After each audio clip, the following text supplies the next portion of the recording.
Hello, I'm Charles from Charles in Photography, and welcome to another one of my YouTube tutorials. Today's tutorial is not so much about learning about gear, but about my own experiences and why I've actually done just what I did.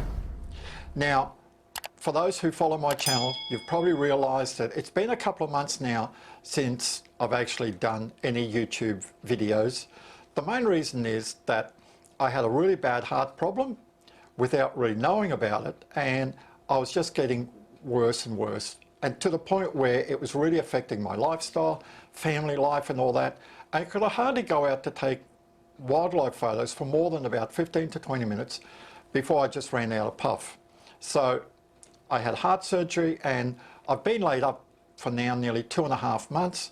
I'm still not 100%, but I thought I'd do this video today because of things that have just happened in the last week.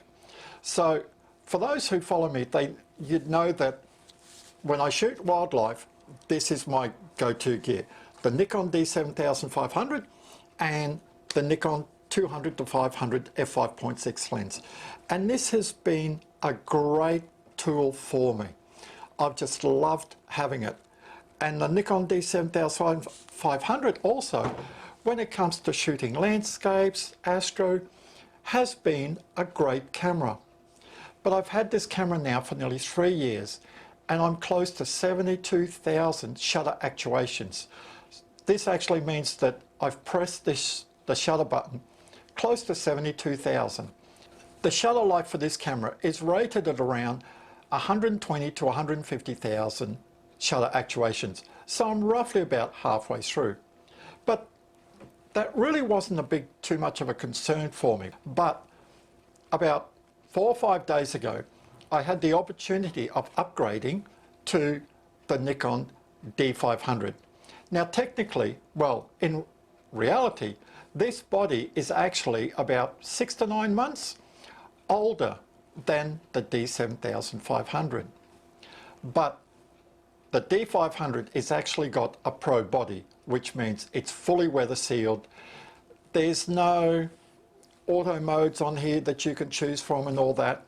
And although I've raved about the D7500, it did have some limitations, especially when it came to shooting wildlife. I was stuck at around 7 to 8 frames a second. The autofocus sometimes let me down a little bit, but I accepted that because for a camera that's worth around $1,600 compared to the D500, which is worth around $2,500, I couldn't complain. And I knew that I'd miss a couple of shots every now and then, but I just accepted that as fact for this camera, for the limitations. But when the offer came of actually upgrading and spending, let's say, an extra $1,000, I really couldn't turn down the opportunity, especially when I had somebody lined up to buy this camera already. So this is why I'm doing this video, because this person is coming around to pick it up this afternoon. They know how well I've looked after the camera. So I've really gotten a good price for my camera. And when we're talking about, just going off track a little bit, when we're talking about looking after your gear, this is so important, because if you don't look after your gear, now I can tell you it's very hard to see, but I can tell you when you look at this camera, you cannot tell that this camera is close to 3 years old, because I've looked after it so well. When I go outside, I make sure that I'm not sort of scratching the body or anything. When I come home, I wipe it down with a moist cloth, dry it down. I really look after my gear that way. And this is why some people say, like, why do you have camo gear on your lens? Well, it's not so much for camouflage purposes. It's just that it protects this lens when I'm out and about. I'm walking through scrub and all that. So if anything's going to be scratched up, or if moisture's going to fall on it, if I'm in the rainforest, then the lens cover takes the brunt of the impact. And if it gets old, I just spend $30 and go and buy a new camouflage system for it. But if I ever want to sell this lens, then when I take all this off it, it just looks like it's just been bought. So the resale value of this lens compared to a lens that's never been protected, and the outer plastic, the black, will be a bit faded, you will get less money for it. So this is always something to remember, that look after your gear and you will get more money when you resell your camera gear. Now, you might say, like, what are you getting for an extra $1,000? The D500 is a pro body compared to the D7500, which is a prosumer body. Now, it is weather sealed to a certain extent, but the D500 is fully weather sealed. So like, if I'm out and about in the rain, as long as I've got a lens on the camera that is weather sealed as well, no moisture, no water will actually get into the camera. That doesn't mean you can actually drop this camera into the water. Don't do that. But the big difference between these cameras is that the D7500, being a prosumer, has still got all your little dials over here, like auto, scene mode and all this, whereas the D500, being a pro body, all you have is your mode dial, your mode button, white balance, quality, and your metering mode. That's it. There's no auto button or anything like that. So you've really got to know about shooting photography to be able to use one of these competently. And the same if you're starting out in landscape and wildlife and all that, look for something like the D7500. It's a great camera for the price and it gets you into photography. When you're just starting out, it will have tolerances that this camera doesn't have, the D500.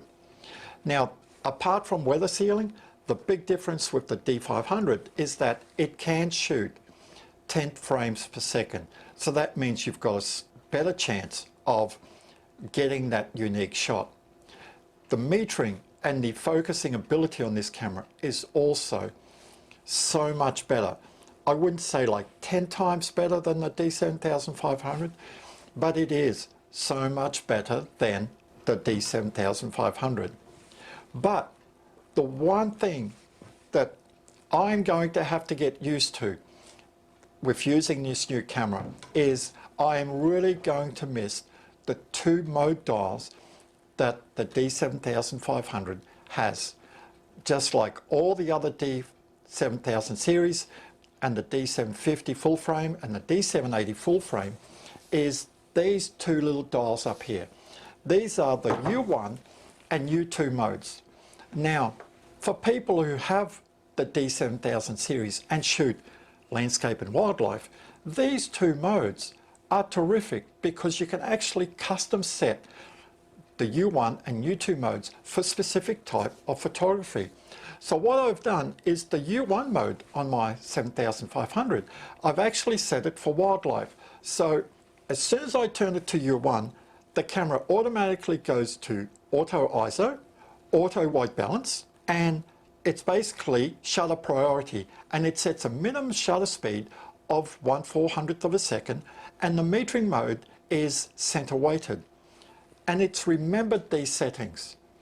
Now, because I also like shooting landscape and astro, my U2 mode is actually set for landscape photography. So I quickly dial into U2 mode and the camera is set up for landscape. So it's aperture priority. It is set to f8, manual white balance of 5200. The metering mode is matrix, which means it actually covers the whole frame. So it actually gets me to be able to take a shot very quickly. Now, a friend of mine has actually got this camera. He's only bought it a few months ago. And because he shoots a lot of landscape and astro, what I've actually helped him to do is we've set up the U1 mode for landscape and the U2 mode for astro. So if he goes out at night, all he has to do is quickly put into the U2 mode and his ISO is all straight away set to ISO 5000. The white balance is set to around 3800 and he's just about ready to go. He's not fiddling around with all the camera settings. So it gets you to a base setting very quickly.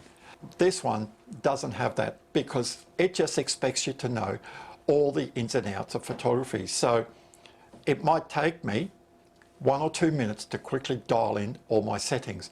But after a while, know what you're doing and you go like, okay, well, I've quickly got to set it into the shutter priority mode. I'll set it for like 1/500th of a second. Quickly come up here to my white balance, set it to auto, set my metering mode, and set the way that I want to shoot. And for wildlife, it's always AF-C, which means autofocus continuous, and I choose 21 points, away I go.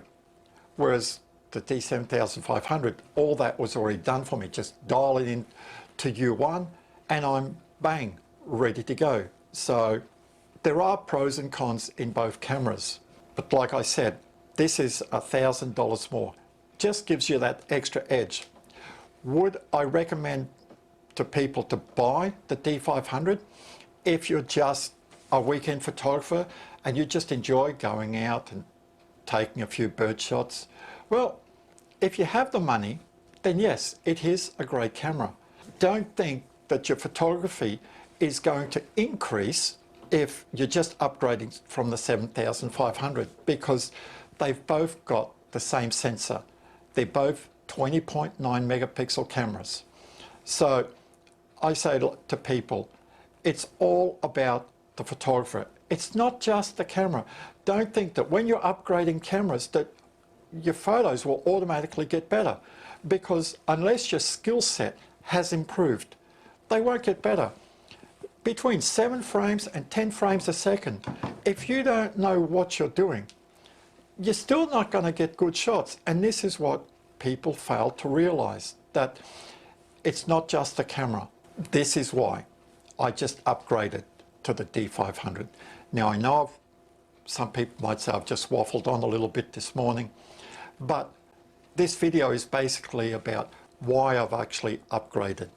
Now, it's hard for you guys to believe, but I've actually had this in my hand for 4 days now, and I haven't taken a photo. In southeast Queensland, just like in most states at the moment, it is blowing a gale outside. It's really not the weather for wildlife. So this afternoon, I'm actually doing a very short wildlife workshop. So I'm actually going to be able to test this out this afternoon. Stay tuned, because I will be doing a review of how I feel the difference between these two cameras, but I'm not going to do it straight away, because like a friend of mine that had this camera said, you're going to have to grow into it.